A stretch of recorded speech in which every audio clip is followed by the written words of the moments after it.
Alright, it is episode 7 of the Casual Millennials podcast. It is Eric and I on the microphone and on the camera. Eric, how you doing? It's Thursday.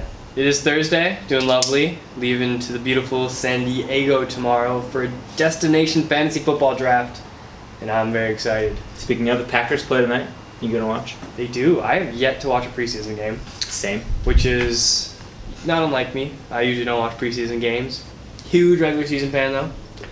I probably will watch now that you reminded me after this. You did tell me, I think you did say in like episode 1 of this podcast, or maybe it was 3, you were a big fantasy football guy. Are you getting back into it now, or does this happen every year? Oh, big fantasy football guy. I do still pay attention to everything that's going on. R.I.P. Andrew Luck, for example. No, everyone knows that. I hope you know that, yeah. No, man, definitely getting back into it, staying on it. I have fantasy football this weekend, the draft this weekend, obviously in person. Have one on Wednesday, doing a keeper league for the first time, or dynasty, however the hell you want to call it. Mm-hmm. Doing one of those for the first time ever. And then I have another just family one sometime in the next few days too. Pretty pumped. That'll be cool. I'm in a dynasty league right now, and I've been in a fantasy draft for almost over a week. Wait, you what? can only draft free agents and rookies. Okay. So we're doing it through text message, and Cody Retlick, Colin Driscoll, Tyler Young, Zach Selden, Santos, y'all need to get your shit together so we can get out of this fucking draft. And Matt Gerard. And Andy Klinzing. So is it you can't do it live, or you guys just I don't decide not think to? there's any there's no like it's on Yahoo. I don't think Yahoo has like a keeper dynasty draft thing, does it? I have no clue. If it does, Cody, our commissioner, should have figured that out. Looking at you, Cody. No, that's Friend of the podcast. it's pretty unfortunate. I'm sorry to hear that. It's okay. Sorry. My vent is over. Anyway. But that's cool. Yeah, I got another one next Wednesday, right before the regular season starts. Same. I got invited to join this super intense keeper league. Like they do, you have to show up in person for the draft. Love it. It's auction draft, which Okay. I've never done before, so I have no idea how that's gonna go. And then I'm inheriting a team basically I think we flipped a coin because there's 2 of us joining. He gets first pick and I have first pick, and we get to select 3 keepers. From that team? No, I think that's like a pool of players. Oh. It's kind of like when you have an expansion team in any of the pro sports. Yeah, you get yeah. to like people get to say like an untouchable, and then you get to Yeah. select from everybody else's. Damn. So that might help me out a little bit. Yeah, definitely will. That's pretty intense. Have you ever done an auction draft before? I've never done an auction draft. I've done it only like the classic way my entire life. Like snake draft. Yep, just regular snake. That's pretty cool though.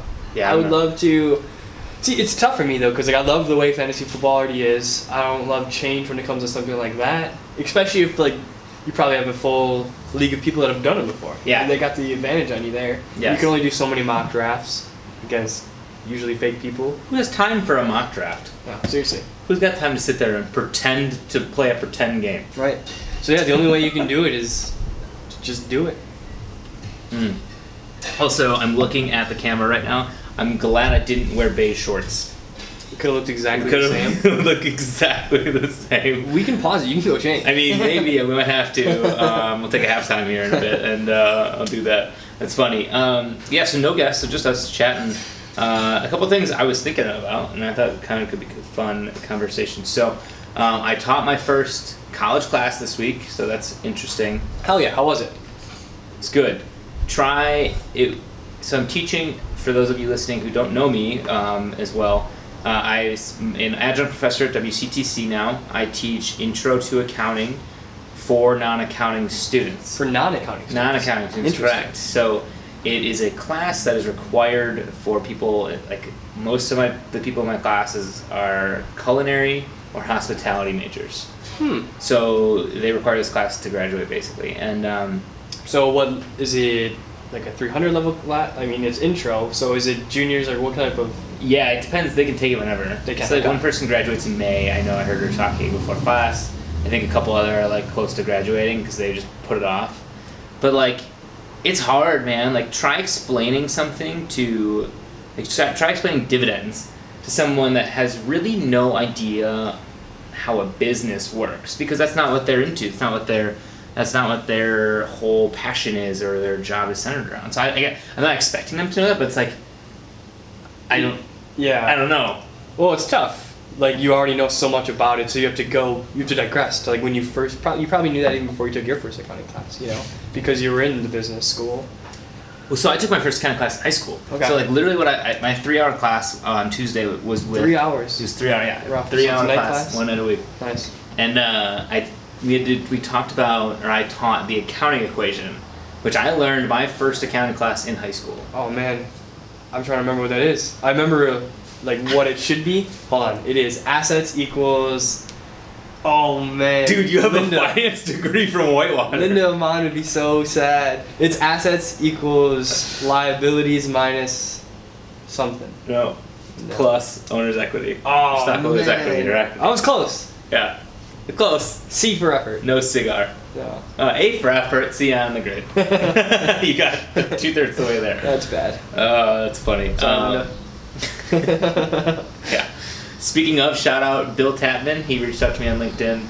He was my auditing professor at college, so nice. Cool to hear from him about that. So yeah, I don't know, good experience. But I bring it up not just to brag about the fact that I'm a teacher, but professor, right? So before like leading up to it, like especially all last week, dude, I was super nervous about it. Oh, for sure. I was nervous, and then like Monday night I prepped. I read the chapter. I did like the in-class the problems we were going to do, and I felt a little better because I was like, okay, I feel prepared. I feel like I have a good game plan for this 3 hours. And then I got there and like I haven't felt like butterflies in your stomach, like I'm going to throw up nervous in a long time, and that's how I felt. Damn. So it's like I was kind of thinking about like what that means. Like a lot of people say like if you're not feeling nervous, you're in a rut. And stuff like that, sometimes good to get you out of that comfort zone. Would you agree with that? Is that something you've experienced? Is that what you felt like when you started your own business? When you kind of like, oh shit, I don't have a paycheck anymore? Hell yeah. Well, yeah, definitely. I mean, I guess I wouldn't say that was a feeling I got like just starting a business, but doing things for the first time within that business, definitely. Like quitting a job. Quitting my job and going full time with it, because it's not just quitting a job and then going to another business where you do have a steady paycheck. Yeah. I'm going to a business that at the time made maybe $1,000 a month. So it was something that was super scary, and a lot of things that like have given me butterflies, like the first pitch I ever did to a client, or anytime where I would pitch the biggest client of whatever time, like. I still get some butterflies in it, but I love that feeling. I personally really like that feeling, and I do agree. I think it's the type of thing that you need for growth. Like when something feels uncomfortable in that aspect, or if it's your legs from biking. I've been biking a lot recently, and I've been very sore. You like plugged that so hard. I've been biking recently. That's why my legs hurt, guys. No, I like working out. Like I want to hear I've been doing squats and deadlifts lately. Not me. No squats. Just bikes. Fair enough. Okay, continue. Sorry. But anyway, like you get that feeling where you're sore, or just any type of exhaustion like that is somewhere a better way to better yourself. Or like when you can't figure out a problem and you do figure it out, like you're exercising your brain. It's an awesome, it's an awesome thing to actually do, in my opinion, for sure. Right, and then that sense of accomplishment you get after. Hell yeah. Well, yeah, I'm sure you felt great after you finally. I don't feel great yet. I don't feel great yet because I knew where the pitfalls were when I was explaining things. Like everything is kind of so on the fly, I feel like, in that class, because I'm teaching something I already know, but I don't know what they're going to ask me and how they're going to ask it. So I was trying to come up with these things on the fly, and so now I feel like I had after I got done with class, I went to the gym and I was like thinking about it, and I was like, okay, I think I have an idea for next class and how it started out, how we can transition to the next stuff. I'm starting to figure out. I don't feel accomplished yet, and I also don't know how they've done on exams or homework yet. So we'll see. But my question back was like, what? Like, there's that sense of accomplishment when you complete the task, and you get through it. But what if you don't do well? Like when you do fail or you do make a mistake, like that is where the real growth is. Like especially when it's something new like that, you get through it and you're like, okay, this is where I effed up. Next time it comes around, you're able to make up for it, and then you feel even better about yourself. No, definitely. But when you do first make that initial fail, like you feel so fucking bad, and I think that's the reason. Yeah, for sure. That's the reason right there that you do grow so much from it and learn so much from it, because you don't want to have that damn feeling again. No. Like that's why anytime that one or me or Kevin will fuck something up with our business or just whatever it is, like we don't yell at each other, we don't get angry. I mean, we might get irritated, but it's like you are going to be the one that is going to make the correction better than one of us doing it. And I feel the same way with like good managers I've had. Like you fuck up, they just like kind of talk you through it. They don't get mad, and then they realize that you're your best teacher. You're the one that's going to learn from it the best. Yeah, for sure. And I think that's something that's not really taught. I think that can't just be kind of but there are people out there who like, I made a mistake, I don't give a shit. Yeah, that's bad. Yeah, like it's not in great. some aspects, it's okay. Like failing to get a girl's number or something like that. Like it's a natural, not even just number, just like talking to a girl. It's a part of life. Oh God, I just brought back some awkward conversations. Yeah. Well, it's very true, man. Like sometimes you fail and that's just like part of it, and you're like, okay, do better. So you're all right. There's different types of failure and like what you feel from them. Sure. Like me cold calling, for example. Like I'm not gonna get butthurt about every single person that says no anymore. You cold call? Not as much as we used to, but yes, still. That sounds horrible. Cody does it too, but yeah, I mean it's a part of business. Yeah, it's true.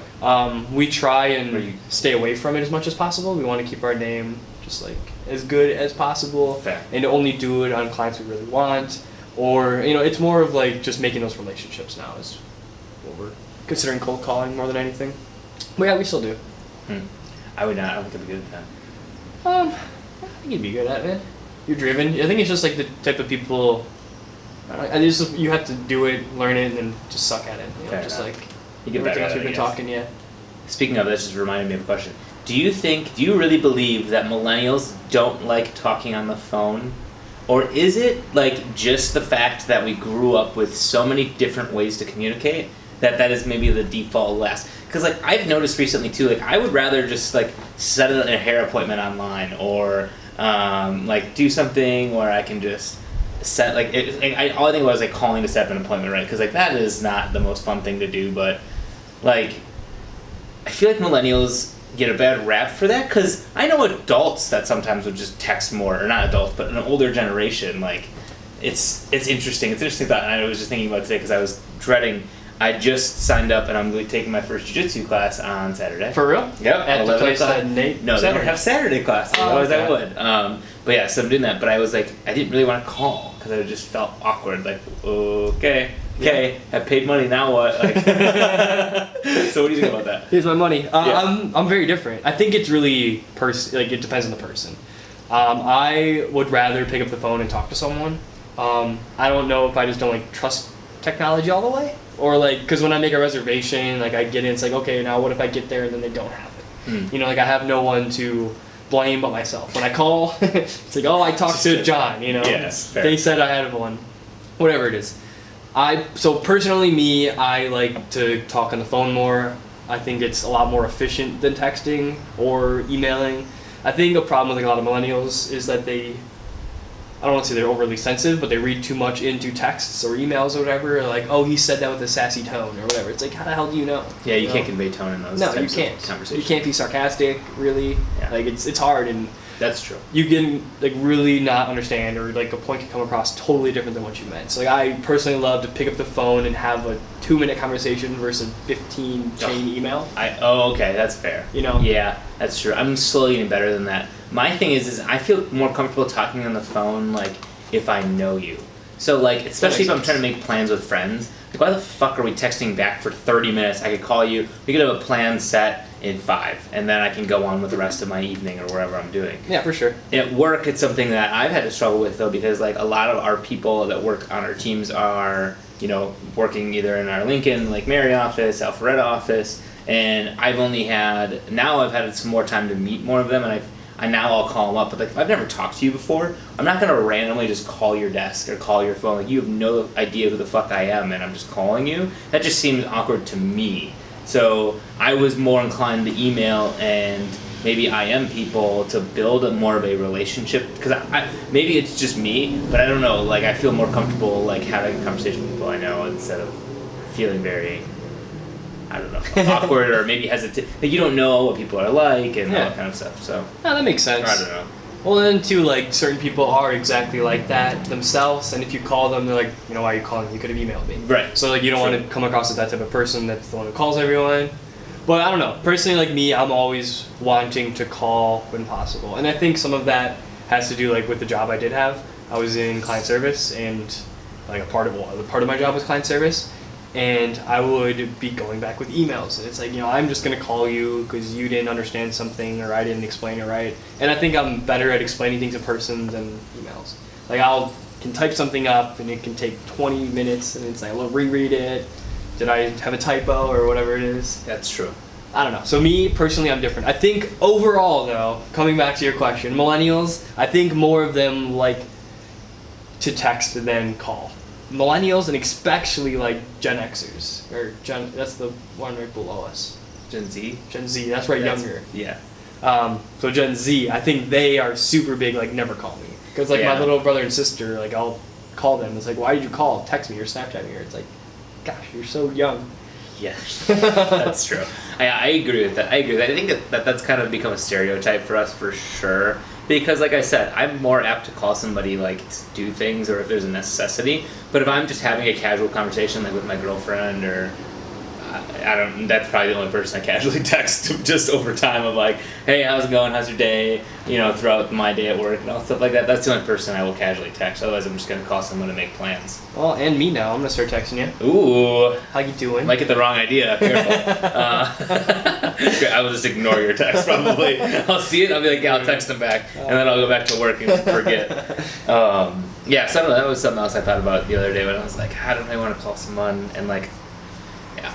That's interesting. No, that's super interesting. And it's, I wonder, like, overall, like, millennials are more to do that or this. I saw a study or a little research thing from HubSpot recently that was saying, like, how do people like to get their news or their information from businesses? And, like, they wanted emails more than anything. Yeah.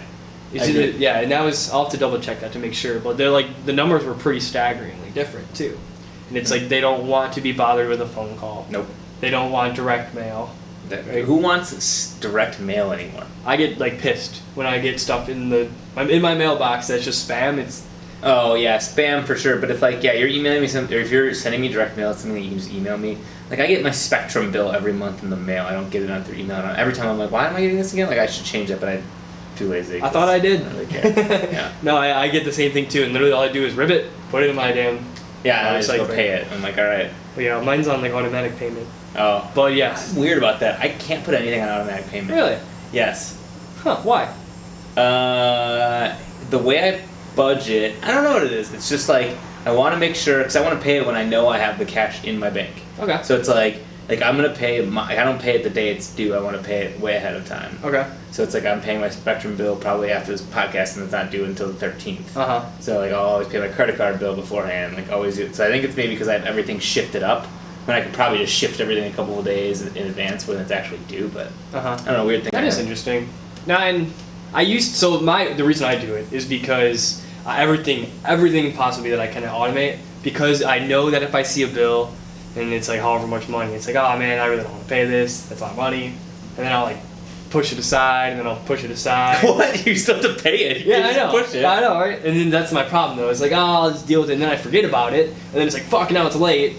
So that's why I don't even mess with that. I just literally take everything, so I don't ever have that. Fair enough. I guess I have one, but what is it? So found it. How customers want brands to contact them. 70% is email, 7.5 direct mail, 7.2 phone call, 6.1 text. So I thought that was pretty interesting. Speaking of, brand got a sale from me just before this because they got email. Who did? Black Buffalo got a sale from me because they have mint pouches back in stock. Okay. I know they sell within hours when they get pouches back, so I was like, you know what? I need to get this now. I'm not going to put this off. I'm just going to buy it. Boom, you got a text? You said or an email? Email. Email? Yeah. Boom. Because like if you are getting, alright, this is the way I look at emails now too. Like, for millennials, like we're the people who have like a shit ton of different emails for things. We have spam emails. And if you are getting emails now as a millennial, like we know how well to work our email box. Yeah. If you are getting an email and you're not unsubscribing to it, that is an email that you want to see. Yeah, to look at. Even if I delete it, I'll look at it. Even if you delete it, even if you just read the subject, like you want to be getting those emails. I personally go through my email like every 3 months because I have a shit ton of stuff that I subscribe to that I don't want, and like unsubscribe everything. You know, or do that whenever I see them come in just and spam. I have time. Right. Spam them, yeah. Yeah. So That's very interesting. That's And I bet you, like, looking at someone who's older, especially like my grandma's inbox, dude, that's nuts. You go and look at her email thing, and she has so many emails coming in, like hundreds a day, just from stuff like shopping places she went to. Places they buy on the internet, and she just doesn't know how to unsubscribe. They don't hit the unsubscribe button at the end because they don't see it. Or she got her readers on trying to find it. Yeah, it's an interesting concept. I couldn't imagine doing it in my grandfather's inbox. No, that's. Oh, I should see him try to work a smartphone that he has. Oh man, we bought my grandma like a tablet for Christmas one year, and then it was my job every however often to go there and give grandma lessons on how to use it. Yeah, I had to try to show my grandfather how to like listen, because at one point my podcast was only on SoundCloud, so I downloaded the SoundCloud app and tried to show him how to use it, and then he couldn't figure out how to unpause it, so he just deleted it. I'm like, all right, well, that's fine. I paid for effort, so I'm trying to support it, but yeah. No, that was interesting. That's an interesting stat. I read an article yesterday about how this next recession is going to hit millennials the worst. Why is that? So I was reading it. Okay, I'll just say the synopsis. Basically, it says it's because the last recession, a lot of millennials came out to a no job market. They were jobless for a year or two, and then when they did, pay was not as high, which set them back years in their you're basically the amount of money you're able to make as a salaried employee throughout your course of your career, as well as the housing market they're being priced out of the housing market. Like 8% of all millennials, I think, own houses, I think was the stat. And then there's a couple other things. But it seemed like a lot tiered more towards like elder millennials, I will call them, of like people who were born in the latter half or the earlier half of the years that our generation is called. Yeah. Because I don't foresee a recession hurting me hardly at all.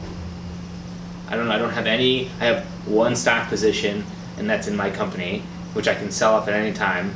And then I don't own I own a car. I rent my apartment. Like I don't own a house. Like that's not gonna affect me. I can't go underwater there. Like the only thing I have to pay is my student loans, my credit card bill. Why is a recession gonna hurt me? I have an accounting degree. I can get a job anywhere. Right. No, for sure. It might hurt. Well, so we were talking about this, and inverted yield rates got you scared, huh? No, actually. Well, no. Finance guy? No, that doesn't. I'm okay. I'm okay still.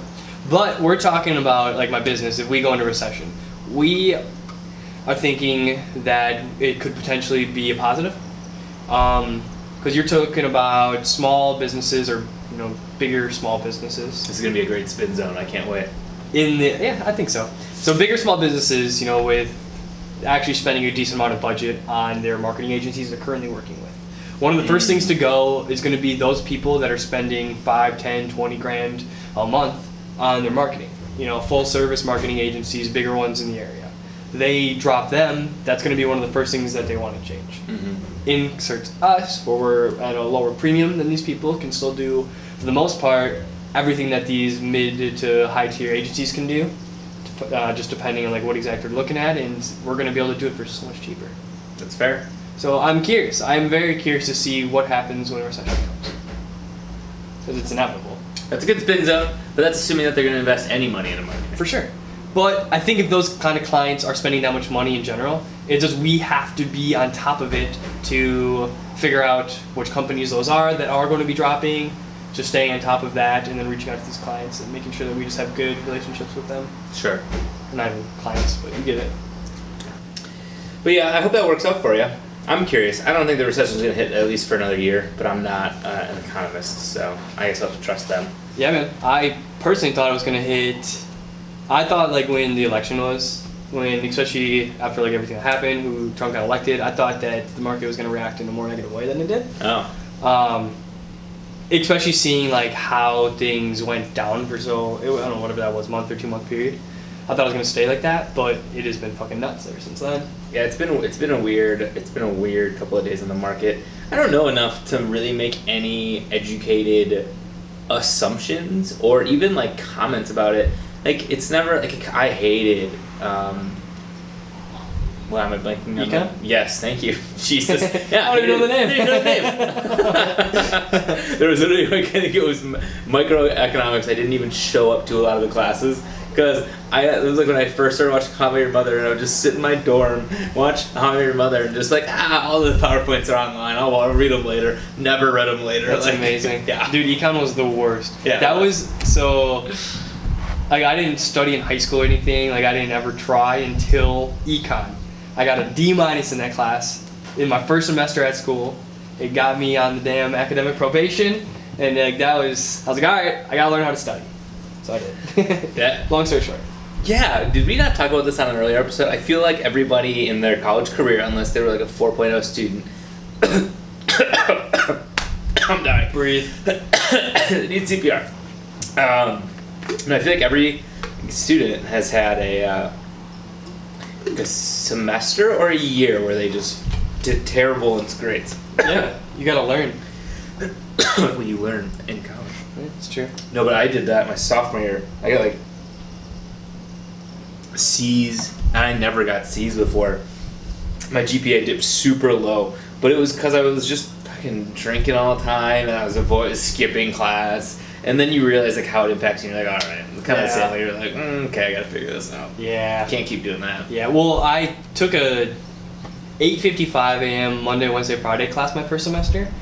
I was the last Planet Purple, last freshman orientation. For you who don't know what the hell Planet Purple is, and got Warhawks. Were we in the same class?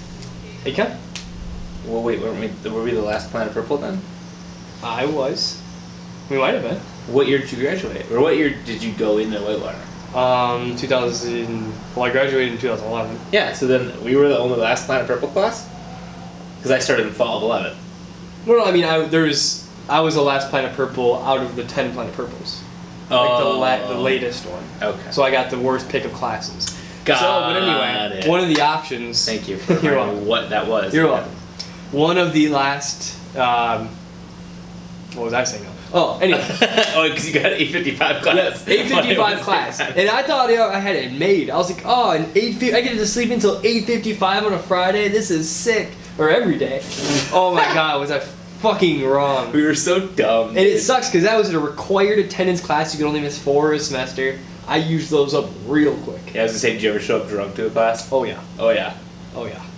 Never a good idea. No. Well, no, especially when it's Friday and I smell like, it was bad. So bad. I did that I never once. took a Friday class again, and I never took any class earlier than I think 10 after that. Yeah, I think everybody makes that mistake once of like, it's be fine. It's 8:30. It's 9 o'clock. I'll wake up. Like, Yeah. no, you won't. No, you hell no. Dumbass. My ass was in sweats, hoodie, running to class half the time. Oh yeah. I'm here. Show up. Sit down. Couldn't even you're understand the just professor. Econ sucked. Let's just leave it at that. Yeah, Econ that's was true. rough. I learned one thing in macroeconomics, which was the law of diminishing returns. Because we did this cool thing where it was like, all right, you're going to staple, you're going to fold, you're going to do this, and it was like this long assembly line. It was like, and as you add more people, you'd get more efficient until you added too many, and then it didn't make it any faster. So that was one thing that stuck with me. That's interesting. I think if you're a teacher and you're teaching people, like my kids, if I can get them to remember one thing from my class, I'm happy. Seriously, man, I don't remember a lot from most of my classes. No. You know what probably stuck with me the most out of any class was a psychology class. Oh, no. Philosophy class, sorry. Philosophy class I took. Okay, let's hear this. I'm excited. I came into college, so I got recommended this by Kevin. Christopher Calvert Minor was the teacher or professor who was fucking awesome. Super cool dude, and was the reason that I took that class, basically, was what it came down to. But a big topic of Philosophy 101, apparently, or whatever it was, is whether or not God exists. Mm-hmm. And just everything that wraps around with if God does exist and if he doesn't, just how things play in. And I don't believe in God because of that class. Oh. So it had a huge impact in my life, So it was just a lot of things we talked about there, about how is everything already predetermined? Do you already have an expiration date, Sure. essentially? And it was just super interesting. Would you want to know that? We watched Fight Club. Great movie. Great movie. Great movie. Well, great movie once, and then once every 5 years. Yeah, you saw something you can overwatch. But no, I just learned a lot. It was really cool. Just got a lot of. I got challenged. That was the first class that really challenged my mind in that type of way, like where you're uncomfortable because you had to get up and do like debates for or against religion. You didn't get to pick your side either. He threw you on a side, and Well, you I bet had to you there like were people push. that were like, I can't argue against religion. There was one woman that was very adamant on not doing it. Like even when she started her speech, she's like, I think he did it on purpose. Just to like Probably, kind of, because like, you need to challenge her. people. Yeah. You need, like that's what everything that's going wrong with today. People can't see the other side. For sure. So she started with saying like, I am a good Christian girl or something like this. Like I am 100% believer in God. Definitely takes it in the butt. Yes. No, it was. I just loved that class. Loved that professor. It was really cool. That's cool. That's fair. Something I thought of while you're talking there. Okay, hypothetical situation. Would you rather know the day you were going to die or how you were going to die? Would I want to know the date I was going to die? Well, then if you know the date, then you're just going to always be looking out for how it is. I would rather want to know how. Because if you know that you're going to get hit while But if you're you know riding the a bike... day, like if you know I'm going to die on August 28th, Dang, that's true. like 2050, you're like, all right, fuck it, I got 30 years, whatever it is. But what if it's like tomorrow? That's sad. Then you're going out, you got 20, then you That's know. sad, then you know man. you're going to do everything you were putting off. I don't want to know either. I want to know, I think I want to know how. Because if I find out like I get hit by a bus, I'm smoking cigarettes, I'm fucking chewing, like I'm doing everything that's terrible. It's like you know it's not gonna kill you. That's true. That's super the true. way I see it. Yeah. Become an alcoholic. Just go for it. Lean into it, maybe. Oh man, that's funny. Another thing I was thinking about these past couple weeks, because this has been a week off. We had a little vacation on the podcast. Yeah, man. 6 weeks in. I'm gonna ask you about your trip, so. Yeah, it was good. It was just work stuff. Was it work? Yeah, it was all work. Oh. In Alpharetta, we have an office down there. Oh, I didn't even know you traveled for work. Yeah, well, that's probably one of the few times I will. Okay. Really no reason for finance to go to travel. You said Atlanta, right? Yeah, Alpharetta, it's like 30 minutes outside of Atlanta. Okay. How was Atlanta's airport? Because it's the biggest in the country. Not, I don't know the world, but. I'm trying to remember. It was an airport. I don't know. We got there super early, and then we sat down and we had dinner at Longhorn Steakhouse, had a couple beers. Nice. I had lunch. So, yeah, it was fine. I mean, you just take a big tram to the gate you're going. That's about it. Okay. So nothing crazy? No, we got there early enough in the day, and we left on Thursday. But it's an airport. I don't know who designed them, but they all look the frickin' same. Yeah. I noticed that. I'm like, is this like a franchise? Like, there's an airport franchise, like how all Targets look the same? Like, I was like, that's weird. But That is anyway, weird. that was what crossed my mind at the Atlanta airport. Were you expecting something more profound? No, I don't know. I guess a little bit. Yeah. Started with a no and then ended up with a yes. Well, yeah. Yeah, that's what you're. I was hoping, discover as man. you I was listen to hoping it. for the. I don't know. Hoping for something crazy. Wanted an awesome story about it. Well, I did think, because I don't know if you watch Mindhunter on Netflix. I do not. Oh, dude, start watching that show. It's great. For those of you listening who do would understand it. But it's a show about like the beginning of when FBI started their behavioral science division. Ooh, So that's basically, cool. like what Criminal Minds is about. Ooh, that's super cool. Yeah, and it was about this case in Atlanta. It was the whole second season. It followed this case in Atlanta that took the whole season, and it was like when it was like because the BSU started in like the 70s. Okay. So it was like when they were building the airport. So like he flies in and the FBI agent like pick it up. He's like, "Whoa, what's going on?" He's like, "Oh, they're expanding it, trying to make this a hub and blah blah blah." And I was like, and we were flying there. And I was like, "Oh, that's kind of funny that's That's like kinda funny. it was done intentionally to bring dollars to Atlanta." That is cool. Yeah. So there you go. How's that for profound on your question? That's perfect. Exactly what I needed. No, that's neat. But I was thinking that was like like how it's crazy how much can really change in like a year. Just in a person's life? Just in a person's life. Any like really, it's like I feel like you hear like I think about like the macro patients, like micro hustle, like Gary Vaynerchuk says all the time, Mhm. and all that stuff, and like it's semi true. Where it was like a year ago, dude, like I was in a different job.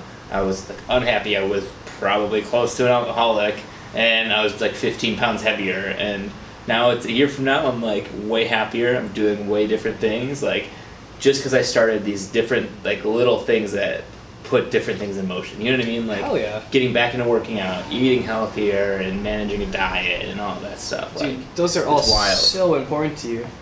Like, not to you, just to people. Yeah. Like, those are so fucking important. And that's when we were talking about this on a few episodes, actually. Like, why not to stay at a job when you're unhappy? Like, Mhm. quit, man. Find something that you love And maybe not even that you love, it's just you don't hate. That's if you true. hate coming into work every single day and it's something that you don't need to do it, you can go get a different job. I also think it starts with the clean your room. Clean your room when you wake up in the morning, or just clean it, make it clean, keep it clean. For sure. Clean your apartment. If you can get all the things that you can control in order, everything else will start to fall in itself too. I don't know if you read Dr. Jordan Peterson's book, 12 Rules for Life. Nope. I recommend it. I can lend it to you for your flight if you want. But he talks about a couple of different things. The first chapter is all about standing up with your back straight, keeping your shoulders back, and how that actually releases different types of chemicals in your brain to basically that you're a winner. And he goes in this deep explanation on why. It's very interesting, but there's a couple of things in there where it was things that I had been doing, one, and then two, oh, that's a takeaway. I could literally do that every day, and I actually have been trying to focus on sitting up straighter, or at least walking with my shoulders back, because Hell yeah. it's hard sitting on a computer with your back straight. It is, man. No, that's so cool. Yeah. And people, go ahead. That's all I have. Okay. People will shit on self-help books sometimes, but and it's a lot of stuff I already know that. Yep. It's that's maybe true, but I'll get into a book like that and I'll read something. It's I already know that, but that's really cool to have it reassured and to kindle in my brain and to just be constantly thinking about it. Yeah, I like him because even if you know that how you clean your room and how it sets everything else emotionally, you feel better about everything else. But then he goes into more in-depth reasons in psychology why that affects. With the back straight thing, he talks about lobsters. Yes, exactly. How? And how they have their minds work in a similar way that we do. There's a hierarchy of winners and losers, and then the losers, their body naturally shrivels up because they don't do well, and then their house isn't good, and blah blah blah. Blah. They don't get the women that they want to mate with, and all that stuff. So that's super interesting. Yeah, apparently lobsters have been around since before dinosaurs. Really? Didn't know that. Didn't know that either. Yeah. Interesting. Their tails are delicious, though. They are so good. Love lobster. Yes. No, that's cool. First thing I do, I try to do. Most of the time I do. What time do you get up in the morning? Wait, what time do I get up? Yeah. That's so it's so. You're not you're not a big 4 o'clock kind of guy. No, I used to be a really big 5:30 wake up every day, but then it shifts so much, man. I'm totally fine with waking up early if I have to, but I don't sleep with an alarm anymore. Unless I need to be up by a specific time. That sounds nice. It's pretty nice, but I usually wake up around 7. Yeah. So wait, when you do sleep with alarms, are you a 1 alarm and awake person? I set 5 alarms, but I always wake up on the first one. Yeah. I wake up on the first one, but then I go back to bed immediately. I need. My girlfriend hates it. I need 3 alarms set about a half hour apart. So I have an alarm that goes up at 5:30, then I have one that goes up at 5:45, and then one off at 6. So there's some psychology with that, saying that you're actually more groggy if you do that. Yeah, I know. So that's the reason I actually do that. I set it, make sure I wake my ass up, turn it off, and first thing I do is just get out of bed. It's I just need to get out. Yeah, if you get out of bed, you're usually good. And the nice thing for me is when my alarm goes off, my dog makes sure that I'm up. Yeah, that's true. And then the first thing I have to do is take her outside. Mm-hmm. So I am now, have a nice 10-minute walk in me. I'm not going back to bed. There's no way. And especially when it's winter in Wisconsin, I am walking outside and it's 10 fucking degrees outside. Yeah. That's first thing I do is bundle up. That's why I'm not getting a dog until I have a house. I can just let him on a chain and not have to go outside. I need a house. Yeah. My girlfriend has a house, and anytime I go there, it's oh, this is so nice. But it's so much responsibility. Owning a house, I know, sucks. I wouldn't know.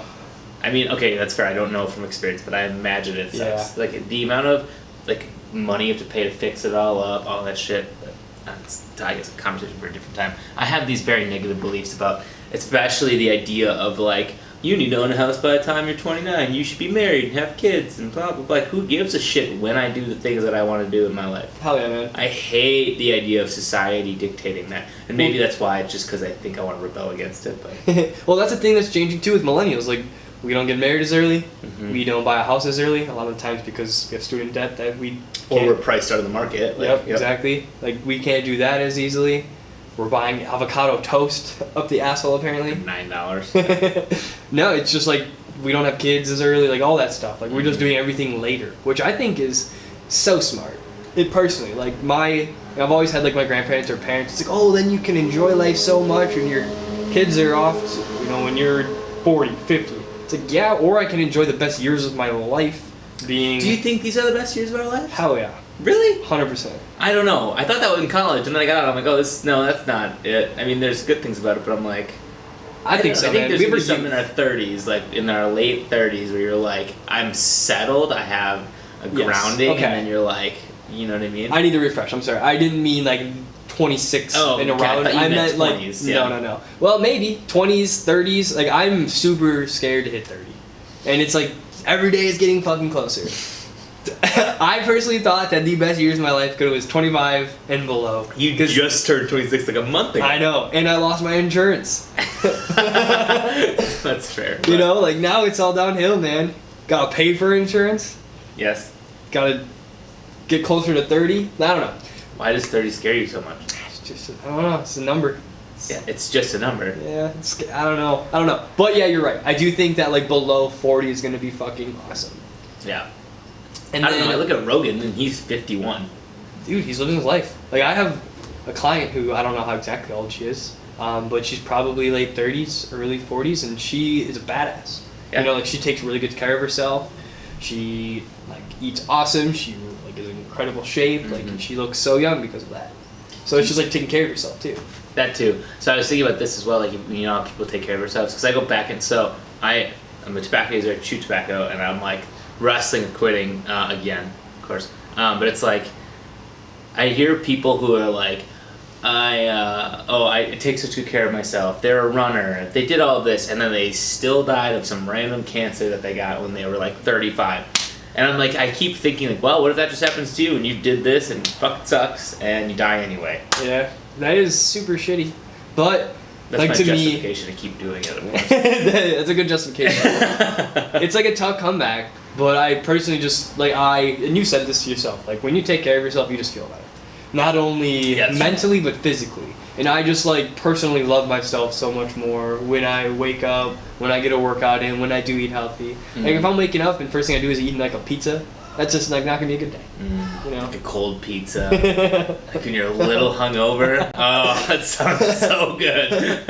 See, like I haven't eaten dinner for the people listening, so I'm sorry, I'm a little hungry.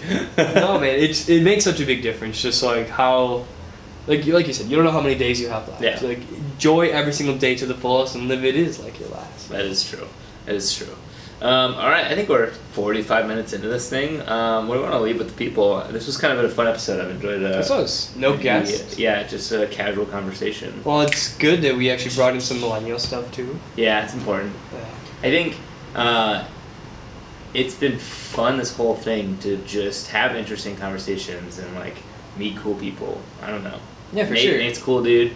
Nate was awesome. Oh yeah, by the way, he says he trains at Neutral Ground. No, he's on the front of their website. Really? Yeah. That's super funny. Yeah, it was like the owner, and then like I don't know who was all behind him, but I was like, oh, there he is, and I was like, kind of like talked to her. Was a bit modest, I guess. Yeah, he seemed incredibly modest. Like every time he said anything, it's oh, I got lucky. Yeah. Nah, dude, you worked your ass off, Right. and you've hired awesome people. Yeah. It's like, nah, these people just seem to come. It's like, no, they don't. You're being way too modest. That's true. Maybe that's why he's successful. Okay, so let's see. It's Labor Day weekend coming up. You're going to be out of town. San Diego. What's one thing we should leave the people with? I don't know how we should end this. I don't know. We got some exciting stuff coming up hopefully soon. Yes, keep an eye out for that. Follow us on LinkedIn, Instagram. That's good stuff. Facebook. We don't have Twitter. No Twitter. I found this out yesterday. I was freaking out. Like, I don't have a Twitter login. Yeah. I was like, I need to post something on Twitter. We don't have one. This would not play. This type of content would not play on Twitter. We got our personal Twitters, though. Eric_has22. Oh, wow. He didn't have to write it down this time. That was the best. That's my Instagram as well. There it is. At Jakubits, at Jakubicz. Andrew Jakubits on Instagram, Facebook, LinkedIn. Connect with me, follow me. What's up? And let's meet up for a beer. Say hi if you see me and you're watching at a bar and we've never met. Love to meet you. Yeah, like our stuff. I mean, we put out good content. Trying to put out more thought-provoking items. I probably screwed up anything we talked about today that could be used as a clip by some smart-ass comment, but that's all right. It's been fun. I hope you guys listening have enjoyed it. If you do listen to us on iTunes, hit that rate button. Give us 5, 4, 3. Just give us some stars, please. That We want helps some stars. so much. Comment, and then subscribe too. Get those episodes downloaded automatically. Listen to them when they come out. I think we should try weekly. I mean, it shouldn't be too bad if we do it. So I think that might be the plan go forward. Maybe bi-weekly. We'll see. But you can expect consistent content from us. So we appreciate you if you're a first-time listener, and we appreciate you even more if you're a long-time listener. So. Cheers to all of you out there. Have a fun Labor Day weekend. Stay safe. Have a beer for me. Have one for Eric. And wish him luck in his fantasy draft. And hope I don't die in my first jiu-jitsu class. Cheers. Good luck.